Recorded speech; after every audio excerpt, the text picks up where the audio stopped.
I guess more than anything now, Hall of Fame, getting Diamond Dallas Page going into the Hall of Fame.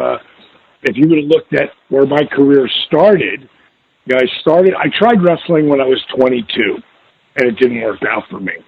And I got in the club business. I was already in the nightclub business, and I was lucky enough to get an opportunity to run my first, rock and roll bar. I was only 22, and I sort of got lost in the bar business, and then I forgot about my dream of being a wrestler, and it left me for probably 7 years.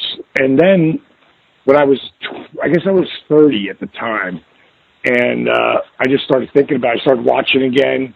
Jake the Snake Roberts, really, he sort of pulled me in because I was so intrigued by his character. And I thought he was real from A to Z, and that's how great Jake the Snake Roberts was. And I started thinking, I'm too old to be a wrestler. Maybe I'll be a manager. And I literally made up everything. I created Diamond Dallas Page from, the back of my big nightclub I was running by that time in Fort Myers, Florida. And I came up with the name Diamond Dallas Page. The Diamond Exchange were my wrestlers. The Diamond Dolls were my gorgeous smoking stripper, hot, white hot stripper, hot valets that walked me to the ring. They were always different because the whole stable of the Diamond Dolls before Kimberly finally became the Diamond Doll. But, I made it all up, and I sent a videotape to the AWA. And they called me 2 weeks later, and they wanted to bring me and my guys in for a tryout. I created these characters. Everything was in my mind. It was all just bullshit. It was just me, dreaming about it. And I always say, just don't think it, ink it, or go farther and actually, create it. You don't know if anybody's going to like it or not till you create it. And I created it, and next thing I know, they want to bring me into the AWA, but I'll never forget Rob Russin, the guy who called me, saying, Diamond, we like your shtick, and we've showed it around the office, and we've just got one question. Where are you guys working now? No one's ever heard of you. And I had to tell them that none of those guys could wrestle. And this was just this, shit I made up. And it was basically, don't call us, we'll call you. But then Paul Heyman, back then Paulie Dangerously, had left the AWA and went to the NWA, and it left a huge void for a young guy that could talk. And it opened up the door for me. It opened up the door for me and put me on ESPN with my tag team champions, Bad Company, with my women's champion, the great, Hall of Famer, Medusa Michelli. She went in under Alundra Blaze not too long ago, but she was the Deuce. She was Medusa. And I got to work with Florida Championship Wrestling. I got to work with Dusty Rhodes, and Dusty Rhodes would become my first mentor ever. Someone who really cared about me and taught me. He was the first one to take me under his wing. And then when I went to WCW, it was because Dusty brought me in. Without Dusty Rhodes, there is no Diamond Dallas Page. He gave me every break that ever meant anything when no one believed in me at all.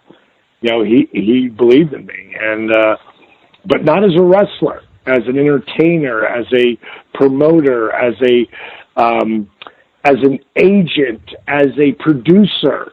He loved my ideas, and that's what really got me notoriety when I was in the nightclub business, because I was the guy who did all the promotion. I was the guy who put the asses in the seats. And then I was up there for about 5 months as a manager, and was managing Freebirds, Hall of Fame Freebirds. I would manage the Hall of Fame Scott Hall. Back then he was the Diamond Stud.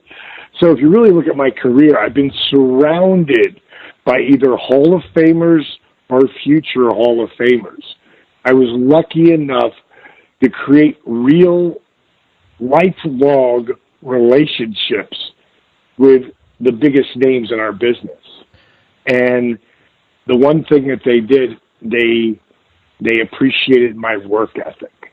And that's how, because no one believed in me when I became a wrestler. I mean, I was managing Scott Hall as a Diamond Stud in the Freebirds, and they basically told me I was too over the top to be a manager. And it wasn't my fault. Magnum TA said we should have given you a pair of tights and boots and see if you could do this. And he walked away, and I thought, you know what? I never got into this business because I wanted to be a manager or a color commentator. I got into the business because I wanted to be a wrestler. And again, everybody laughed at me. No one believed what I was trying to do. And I had to make one believer at a time. And so that was in 1991. And then 26 years later, I'm standing on the stage of the 2017 Hall of Fame class of 2017, and I'm the opener. And I opened up that Hall of Fame with, I think, one of the best speeches ever done. And it was great because it was from the heart. It was something I worked on for, probably 3 months. And Eric Bischoff gave me the greatest introduction. It was amazing. And then I kicked that WWE Hall of Fame off with a bang. So I think, that was my wrestling career, but, I am the CEO and founder of DDP Yoga.